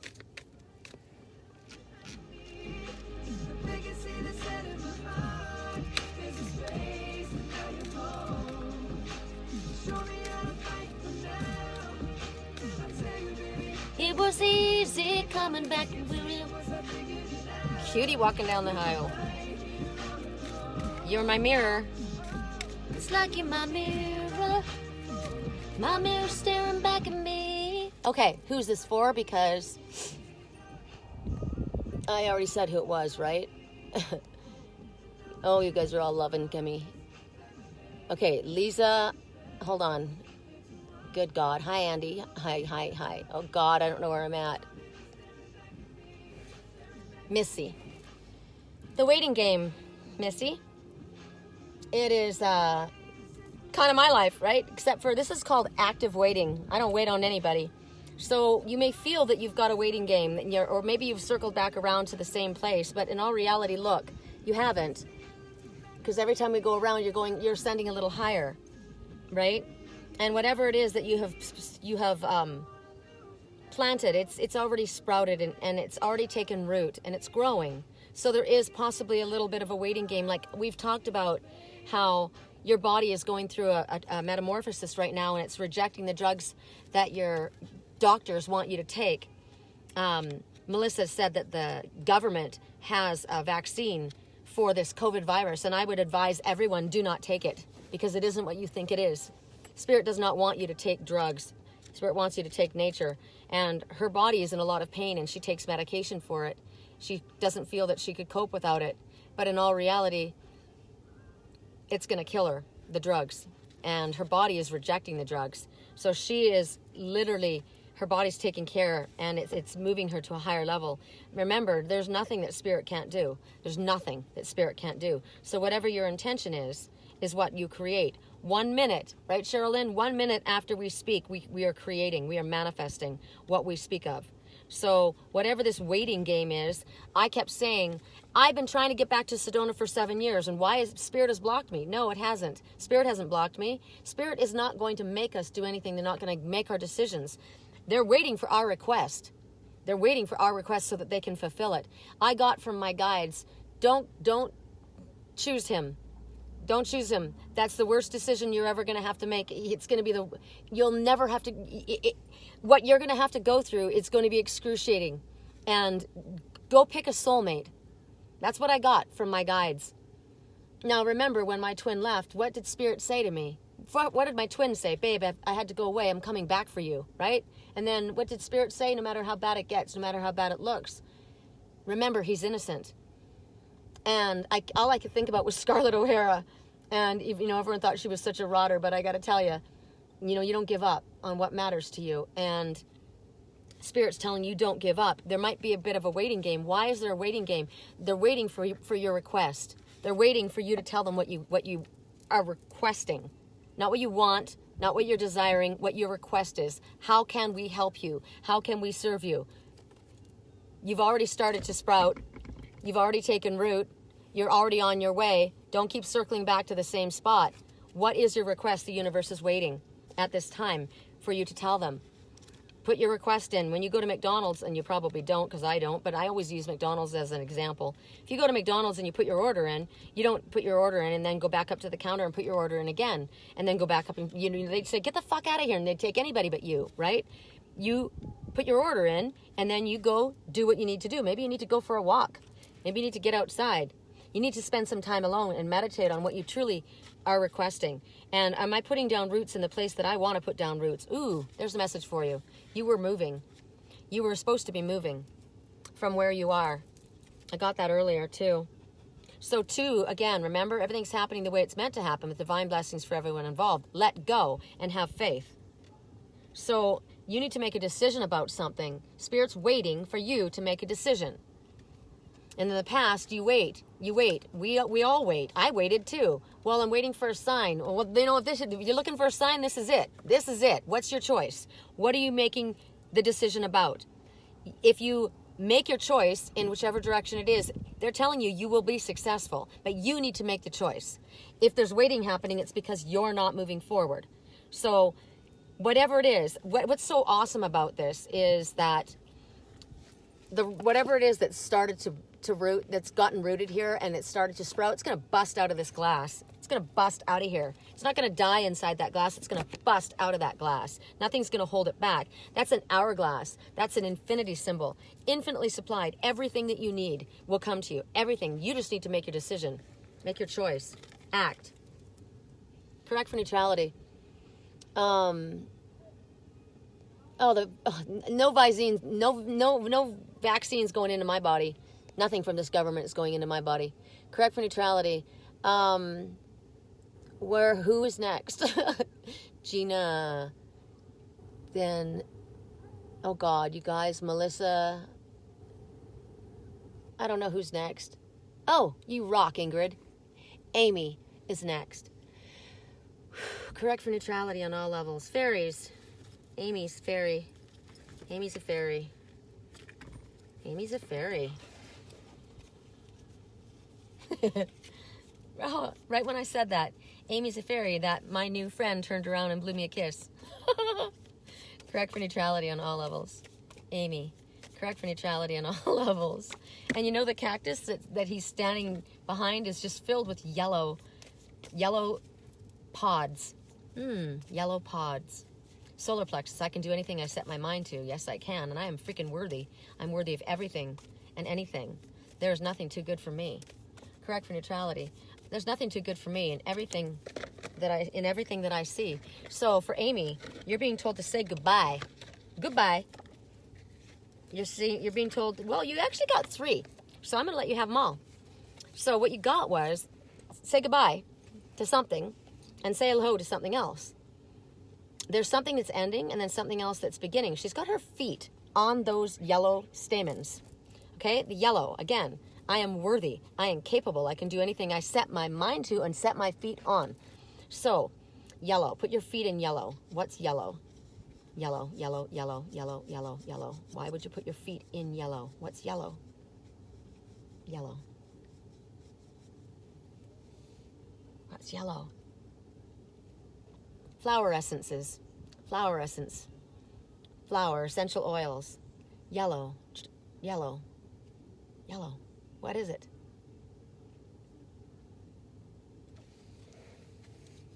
Put your feet in yellow. Put your feet in yellow. Mellow yellow.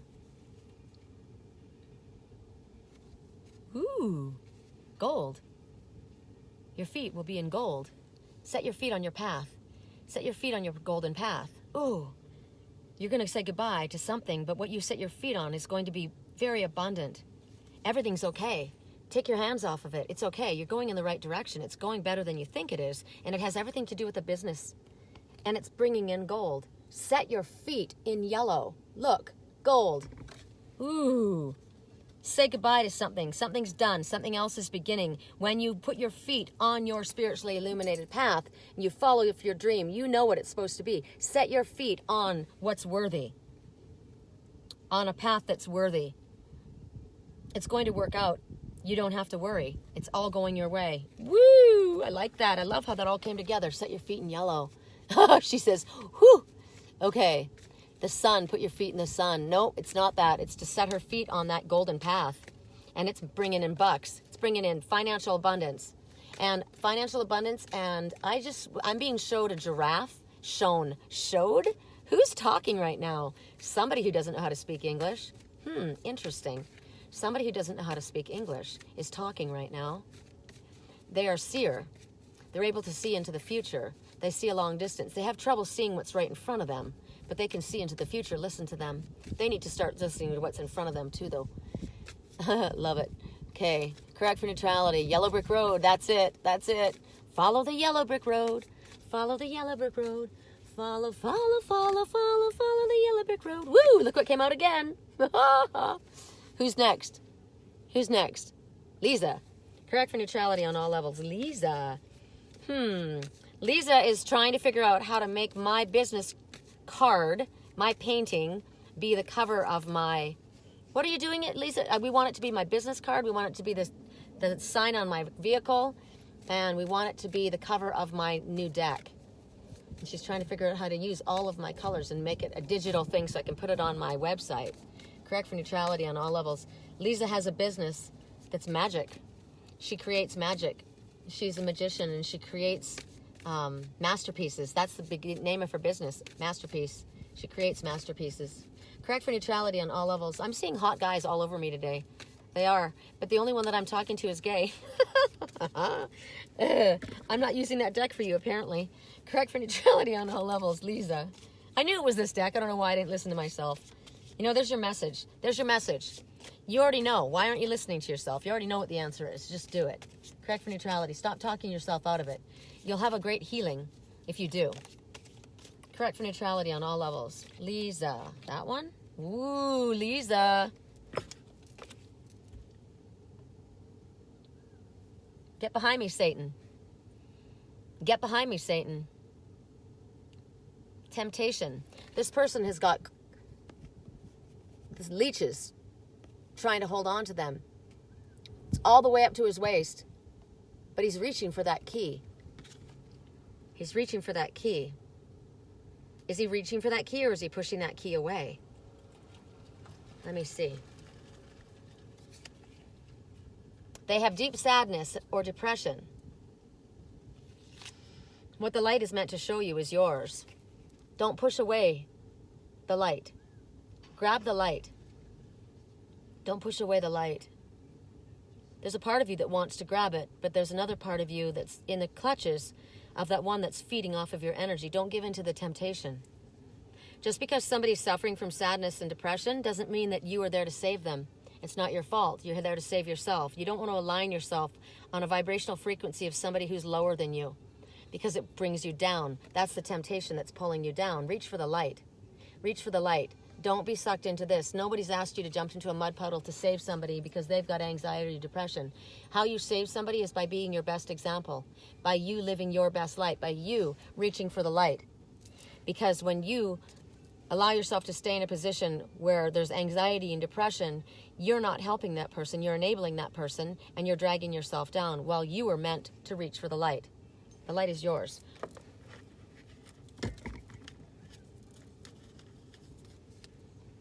And so Spirit wants you to take action, and you already know.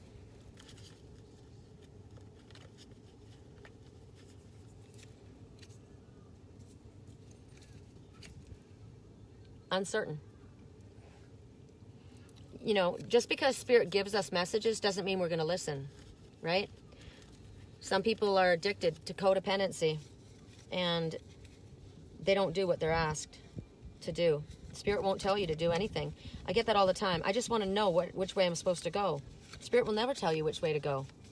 They'll give you guidance steps, and you get to choose if you want to keep going around and around in circles or stay in that one place, or if you want to heal and move forward and reach for the light. But right now, you're being tempted to stay in a situation that's holding you back. Correct for neutrality on all levels. You can't hug a cactus. All you'll do is end up getting hurt. Robert Berman, next. And your number 10? Robert. Correct for neutrality on all levels. Robert. I want to read for you by looking outside. Let me look.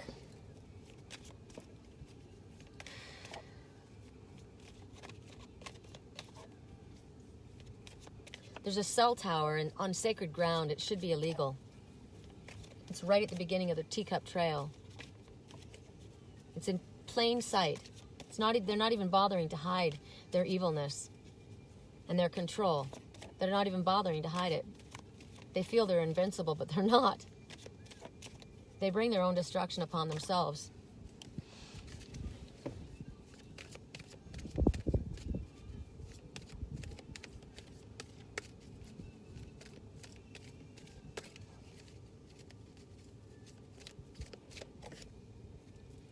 So stop suffering in silence.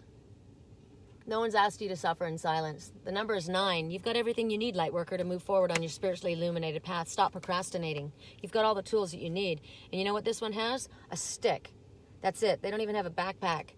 They got a stick, but they've climbed up to the top, and they're looking out, wondering, is the grass greener over there? Nope, it looks like shit there too. So don't bother. That's not the way you're supposed to go. You're supposed to go in a different direction. They're not even bothering to hide their evilness. They're right out in public. They're very clear. They don't even bother. Why are you suffering in silence? You've got what you need to move on. The sun is setting. It's time to go. I'm not your person. Let go, please. Blank page. Time to start over. You can be anything and you can do anything you want. It's up to you.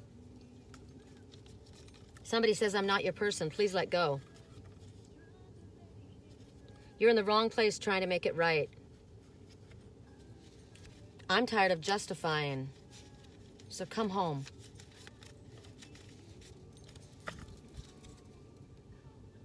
And if they don't call or text back, walk away. Self-respect.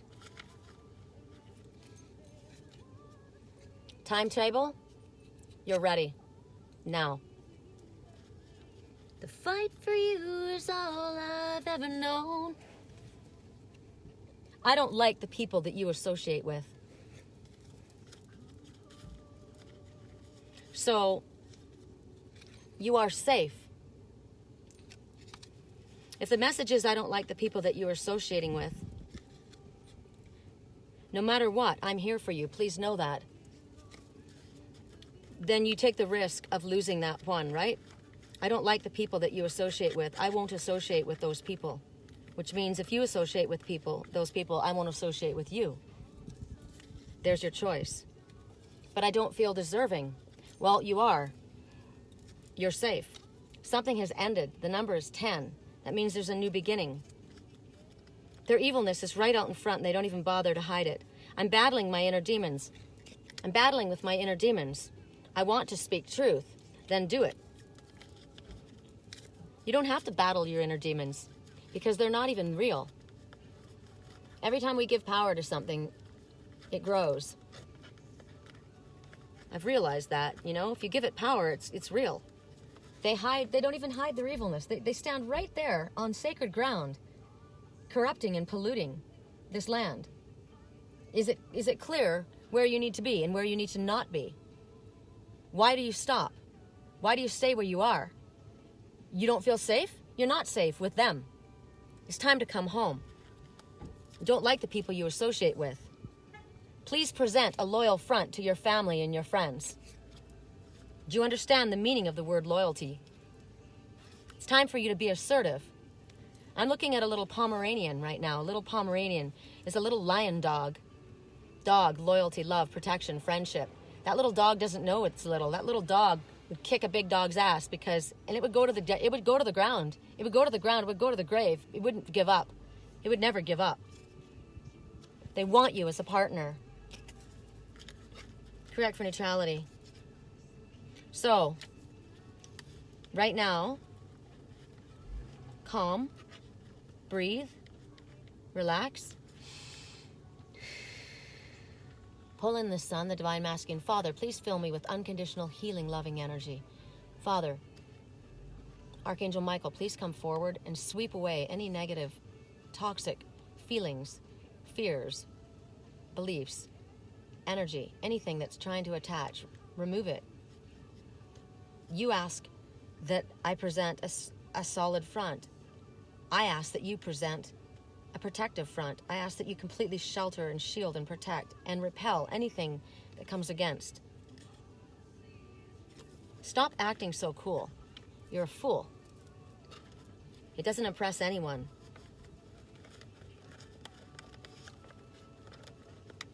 I'm channeling. I just let it go. More than one person needs to hear these messages. There is a very loud one, though. You will lose if you delay. You will lose if you keep delaying. You've been given a time frame, and the time frame is now. Correct for neutrality on all levels. There's a misunderstanding from somebody. There's a misunderstanding. Somebody believes that there is physical intimacy between two that there is not. There never was. There was no sex. There was only a friendship. I don't know who needs to hear that, but you need to hear that. It's loud. Okay, that's it. You're very welcome. Peace out. You're going to go for a walk? Sounds good. You're going to go for a quiz? I wish I could see everything that's here. I almost hung us up. I think I'd like to get a message for myself. I was just going to say, can you give me a message? I have so many people here, I don't even know what to say. Correct for neutrality. What is my deck? What deck? My deck? No. Okay. Wow, I have a new deck. I just said what deck, and they said the Angel's Whisper. I don't have a deck called the Angel's Whisper. Apparently I'm about to. Yay! Wow. Okay, so am I gonna make it up now? I'm gonna get a message. I'm just gonna read what Spirit gives me. Okay, let's see.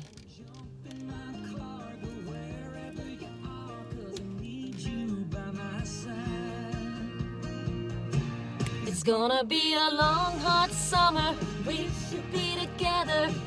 Woo!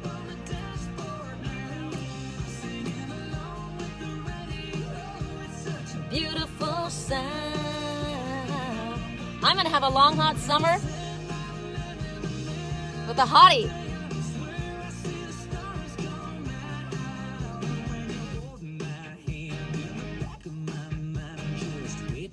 Sun to go down. The sun to go down. Woo! I wanna see your brown skin shimmer in the sun for the first time. Oh my God. There's a Red Hawk flying up to Sugarloaf Summit. There's a Red Hawk. That's me. On the street when I said hi, that was the beginning of my heart spinning like these wheels in my head tonight. It's gonna Be a long, hot summer and we should be together. Right there. Where is it? Right there. Come on. Where are you? Come over here. Come over here. Come over here. Come on, you pretty girl. Woo, baby. Can you see her? She's probably just a dot. She's coming right to me. Good girl. Good girl. And for the sun to go down. The sun to go down. Oh my gosh. I don't know if you can see her. Ah. Where you are. Woo. Now she's just a dot. She's right there. Come over here, pretty girl. So there's a message coming. For me, there's a message coming, and somebody wants to be with me in the summer, and they want my sexy little toes up on the dashboard singing. And we're going to be tan, and we're going to be walking these trails. And we should be together. How could I want is lower than you would in the eye? Gosh, she's definitely a Red Hawk. Red on. Okay. The sun come down. Let's see if we've got something else. Waiting on the sun to go down. I leave my car on, my door open. Let's see, what do we have? I could have turned my car off, but I like hearing music. I probably won't be able to share this on YouTube because they will hear the music and they'll say, nope, somebody owns that song. Oh, this is wonderful, you guys. Here's another message. Healing in progress. Please stay on the trail. Thank you. There's a healing in progress. Please stay on that spiritually illuminated path, and so it may go well with you. What else? It's gonna be a long, hot summer, and we should be together.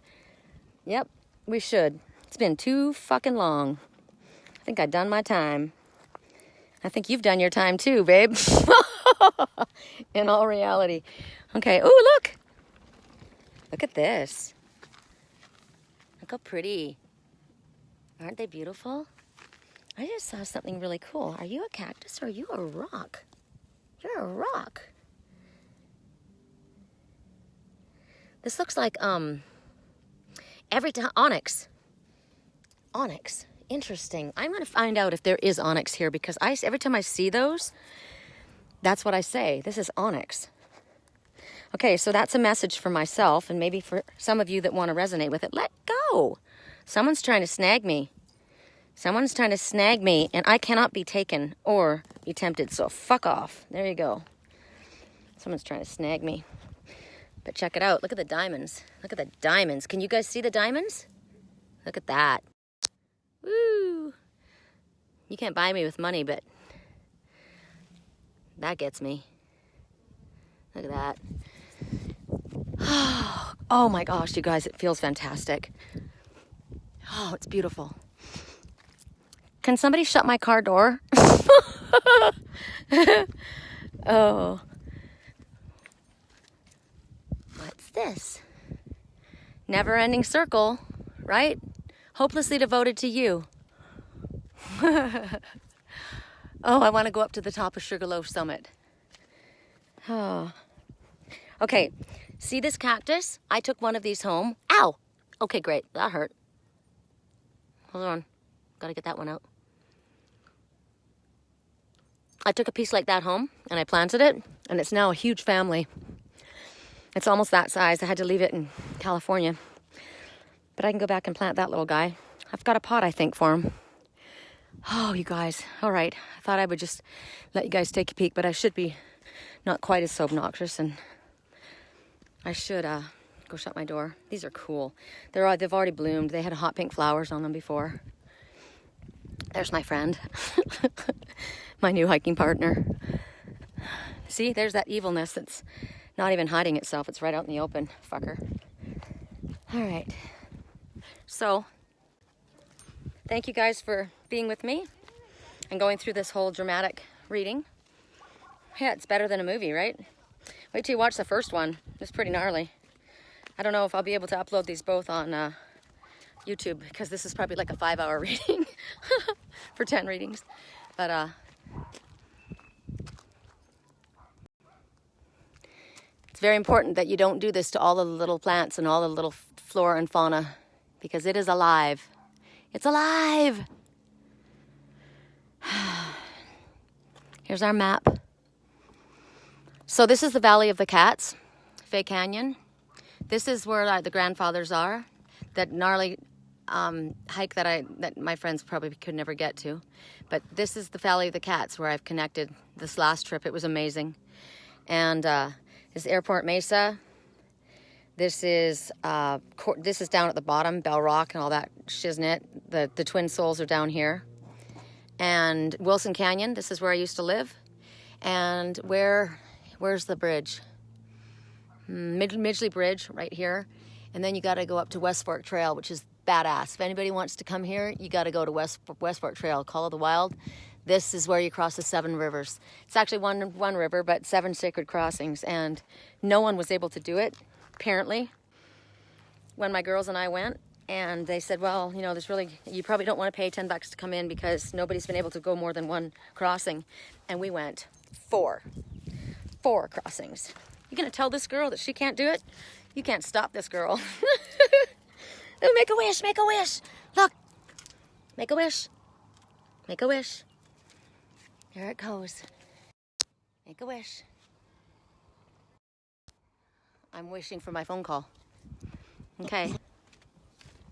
Okay. We're wrapping up.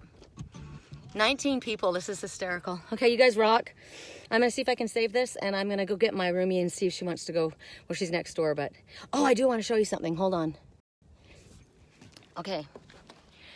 So, the cave where they said that I was going to die, the one where they disemboweled the natives of the land when the coyotes came, it's right there. It's called Keyhole. You can see it very easily from here.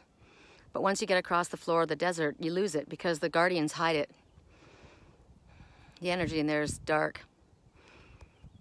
I have no need to go back. I might go back in with my twin because apparently I was killed there in a past life. He might have been too, but I definitely was. So, peace out. I love you guys. Thank you for being my family. Really, thank you for being my family, because I don't have one now. You're it. You're it. And I'm not giving you up for anything. So be healthy, get outside, lift your immune system by having some vitamin D and some fresh fruit and vegetables and going for a walk and keeping your thoughts positive and staying the fuck away from anybody who's negative. Don't watch CNN, don't watch the news, don't listen to all of this garbage that's going around. If you insist on staying home, please just do that because you're respecting other people that are crazy, because you should not be afraid. There's no reason for fear, right? If your time is up, your time is up. That's the way it works. If it's time for you to go, it's time for you to go. You're not going to be told to run out and obviously go up to people that are sick and say, please cough in my face. No, but you can definitely go on a retreat if Spirit tells you to. You can drive somewhere. You can go out in the park. Do you see anybody around me? No one's around me, right? I'm healthy as a horse. Thank you so much for being my secretary. And yes, we are family. We are all one little light in the United Collective, and our family freaking rocks. And I wouldn't trade us for the world. I love you guys. I'll talk to you soon. Bye.